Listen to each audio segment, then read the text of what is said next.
Hindi ko rin po alam yung mga yan dati. I wish I knew these when I started. Pag pinagsabihan ka, connected din siya sa not taking things personally. Kapag ka pinagsabihan ka, pag may sinuggest, kapag feeling mo nasasaktan ka, tanungin mo muna, ano ba yung intention ni manager? Saktan ka ba? Or halimbawa, nakaramdam ka ng rejection dun sa tao, baka pinipilit mo, hindi naman siya buyer. Huwag mong ipilit, hindi lahat buyer. Next is acceptance. Tanggapin mo yung mga bagay na hindi mo control. And kailangan tanggap mo din yung mga bagay na control mo. And yung mga bagay na control mo sa trabaho to, challenging talaga siya. Kailangan tanggapin. Kailangan prepared ka na may effort siya. And aalamin mo, ano ba talaga tong trabaho ko? Pag nagawa mo yun, what you will see, opportunities will open up. Pero ano nangyari sa akin? Hindi ko rin po alam yung mga yan dati.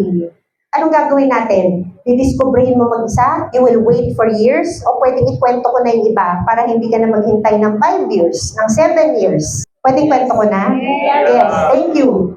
Stop fighting the process. Pag sinabing attend, attend. Kahit na feeling mo alam mo na, attend lang. Pag hindi mo inalagaan, nagkakasakit, acne, alam ko na yan. Ulitin natin.